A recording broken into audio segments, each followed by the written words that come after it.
how does radical love transform relationships? For myself, from my own personal experience, which, by the way, that's all that I ever teach from, so this is my truth. From my personal experience, when I started applying and bringing in the concepts of radical love into my relationships, 180-degree turn. I mean, complete 180-degree turn. Some instantly, some kind of took a while. Because there's some people that I have unknowingly for years caused so much heartache and grief from my judgments and from me thinking that I'm right and they're wrong, that they don't necessarily trust me anymore. When I say this stuff, I'm talking about subconsciously. I'm not talking about if you ask them, do you trust Chrissy? Well, yeah, of course I trust Chrissy. You know, she's somebody who's close to me in my life. I'm talking about subconsciously. Their mind doesn't trust me. And actually, that's a very good point. You love people unconditionally. Your mind only likes them whenever they're behaving to their preferences. That's a much better way to kind of distinguish the two. Your heart, your being, you love those people that hurt you. Or love people even if they do hurt you. But it's still my mom. It's still my dad. It's still my husband. You know, I love her. I just don't like it when she does this. Your mind doesn't like it when they don't add up to your preferences. So that's a good way to tell. If it's a judgment, it's coming from your mind. If it's acceptance, it's coming from your heart. Or at least that's how it works with my mind and my heart. So when I could stop having to be right in relationships, and I stopped labeling certain things as right or wrong and just accepted them for how they were, I allowed people to simply be them. I allowed people to not fail anymore with me. And I allowed people to just be them. Instead of me saying, whenever they would say or do something, that just kind of stopped. And now I could just, instead of like getting so exacerbated, even if it's something that's not to my preference, I'm like, you're just so wonderful. And I just hug them and kiss them and send them on their way. But what it does is that it started to facilitate a safe space for people to just be, where people didn't have to say the right thing or do the right thing or jump through these imaginary hoops that I set forth in order to get a reward. Instead, they just can't do any wrong. So people in my presence are more likely to get into what I call like their heart space or their authentic self. They just have permission by me, silent, unspoken permission, to just be them. And in just being them, that's when you get like the real good stuff. And the way that I look at it as, for those people that you love, but your mind doesn't like, chances are when you love them, when they're being that person that you love, chances are they're really in their authentic self. They're not scared, they're not being defensive, they're not trying to hide, they're not trying to manipulate or control the situation. They're just being them, and that's what we're drawn to, is that authentic self that's inside them. What I found is that when I started having these little warnings and little alarms and stuff go off in my mind, like I don't like that behavior, that's not to my preference, a lot of times it wasn't them that they were being. It was either who they thought somebody else wanted them to be or who they thought they needed to be. So it was truly like their survival self that was coming to the table. Because it's really only our survival self that is egotistical or badmouths somebody else or does anything unkind. If somebody's doing something that's unkind, I guarantee you they are making that choice because they feel like they're threatened on some level. So if I can just naturally walk up and provide you with this space of all accepting, all love, you can do no wrong, say no wrong, you cannot be wrong, it allows people to just simply be who they are. And in being who you are, that is when you are most beautiful. That is when you are most magnificent. That is what you are put here to be. And that's when your gifts come out. And that's when you can really shine. So in my new relationships, I just bring that from the word go. As soon as I meet you, I'm looking for reasons to like you instead of reasons to not like you. I'm looking for something that I can point out about you that is great that you might not see for yourself. Because if I can convince you that you're great, you're going to be less defensive around me, and you're going to be more likely to take a risk and really shine around me. And in doing it, I am also teaching you how to treat me in return. If I snap at you, you're going to be more likely to snap at me back. So when I snap at you, I'm kind of setting precedence that it's okay to snap back and forth. If I'm kind to you, if I don't even know you, and I just have like this genuine interest in you, and I just compliment you, say something nice, say something kind, genuine, always genuine. Because I'm not interested in having fake relationships. I'm really only interested in good, genuine heart-to-heart connections with people. I just seek out what is great about somebody. And the sooner that I can find your greatness and show it to you, the sooner you're going to start to show it to me. Because what happens is that you're going to like me because I'm being kind to you, because I'm going to make you feel good about yourself, because I don't make you wrong. So you're naturally going to be drawn to me. You're not going to know why. You're just going to be like, I like her, she's cool. But really, really what's happening is that I'm allowing you to like yourself, because I'm not making you wrong. So what you really like is not me. You like how I see you. And you like who you are through my eyes. And I've just gotten pretty good at bringing that out. And I can usually do that the first time that I meet somebody. And all it takes is actually just a little bit of consciousness and a little awareness. I make eye contact with people. I'll repeat their name or make sure that I really hear their name. Because before, when I was operating in this defense mode, this got to look out for what to be, prepared to defend myself against somebody, or how could this person possibly cause me harm, or assuming that somebody's going to judge me, so I better say or do or act or be the right person around them to get their acceptance. So a lot of times what I noticed is that when I was meeting somebody and shaking their hand, when they were telling me their name, I was kind of preparing myself for what I was going to do next, so I missed what they said.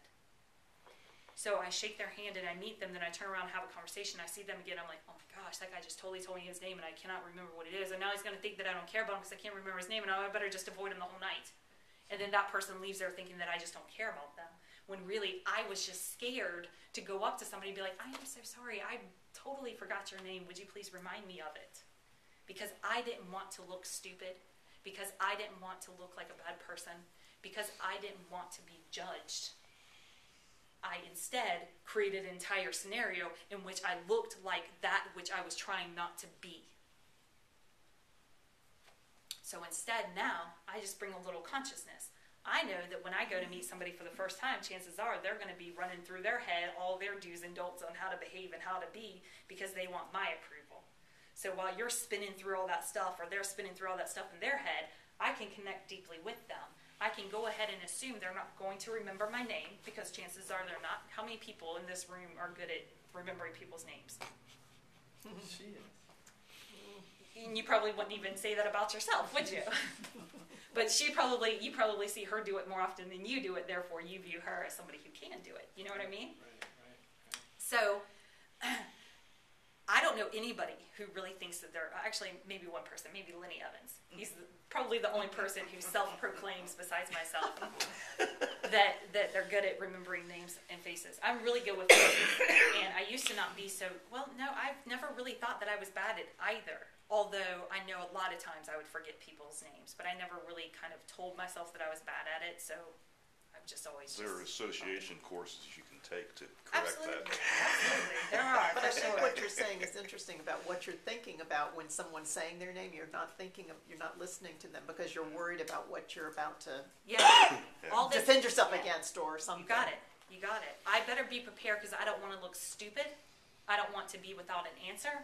I don't want to be put on the spot. I don't want to say the wrong thing. I don't want to be rejected. I am looking for, regardless if I consciously am aware of it or not, I am looking for everybody's love and acceptance. And guess what? Everybody is looking for it from me. So now that I've just given myself permission to be great, which I still have arguments with myself on that from time to time, But I believe that if everything's perfect, right? Go back to how I started this.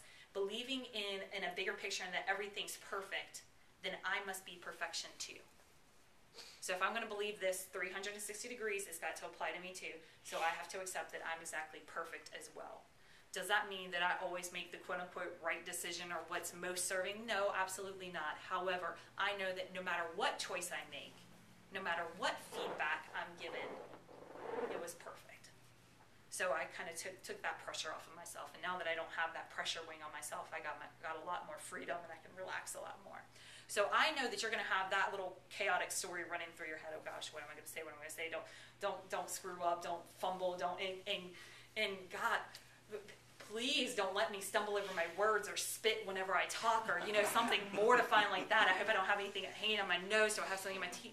We take all these little things. Like, I don't know about you guys, but if I'm talking to somebody and they're like constantly like going like this whenever I'm talking, then I start thinking, gosh, are they trying to tell me something? Yeah. All this like unspoken stuff that goes on, it's made up. A lot of it's really just made up in our minds.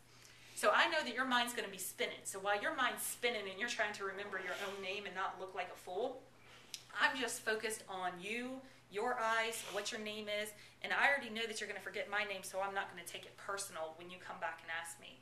As a matter of fact, whenever you go to ask me, because people used to not do this. Before I started having these conscious connections with people, I didn't have people come back up to me and ask me my name again. They just didn't find it out. And they just left. It wasn't that they didn't want to know it. They just didn't know that they had my permission to make a mistake in front of me. They thought that they had to be perfect. So instead of being wrong or asking a question to which they feel that they should know the answer to, which is something that I still struggle with now. Now I still find myself, if I feel like I should know the answer, sometimes I don't ask the question. I'm getting better about that because now I realize if I have the question, chances are somebody else has the question as well. And there was a point in time in which this person didn't know the answer either. And is also allowing me giving you this unbelievable gift to allow you to feel smart and like the expert to teach me something.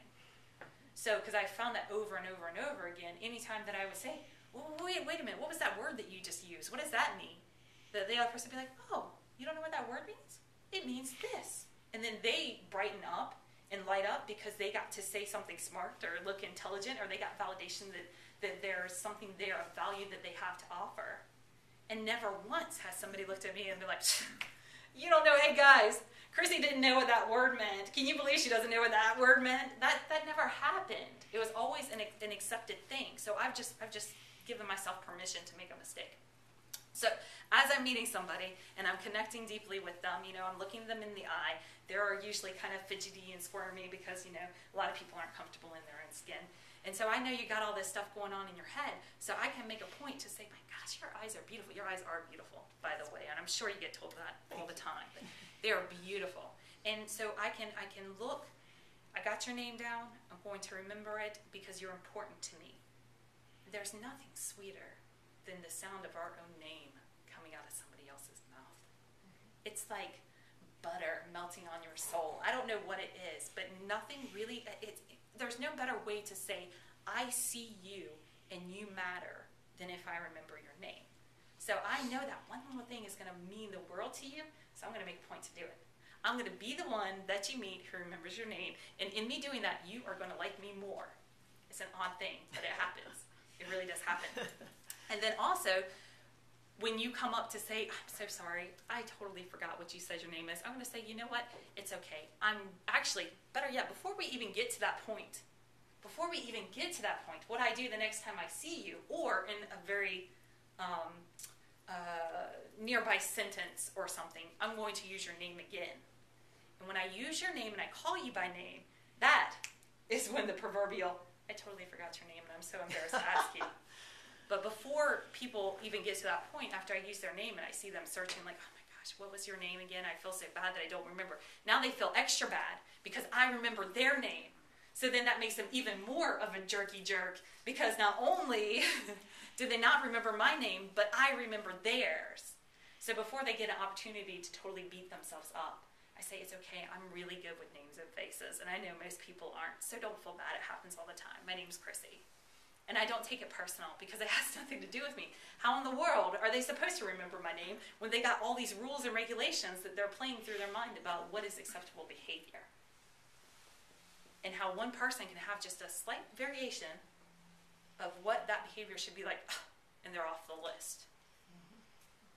So, since I know that everybody has this stuff going on in their head, it allows me compassion. It allows me a greater amount of compassion because I know how horrible that feels. How do I know that that's what's going through people's minds? Because that's what was going through my mind. And it was going unconsciously. It wasn't something that I was really aware of. It always happened, so why would I think twice about it?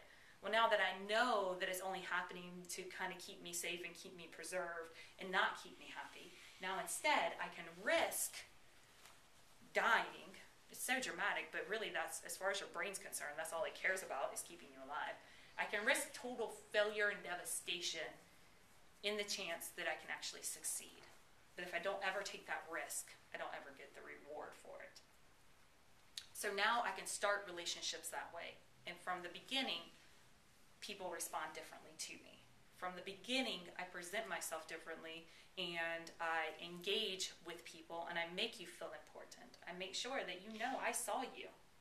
Now, just because I'm doing it to every person in the room and every person that I interact with, do not take it as fake, because I will not tell you that I like your shirt unless I really like your shirt. But there's been far too many times that I have thought to myself in the past, wow, that guy is really handsome. That girl has beautiful eyes. I love her hair. I love her outfit. And I've never said those things to the person. And now I realize how important that is. How important that is. And how those little things can really mean so much to people. Because again, all that anybody's looking for is love and acceptance. And if I like your shirt, I'm accepting you. And they're just little things. But if we're so caught up in self-preservation, we can forget to say that.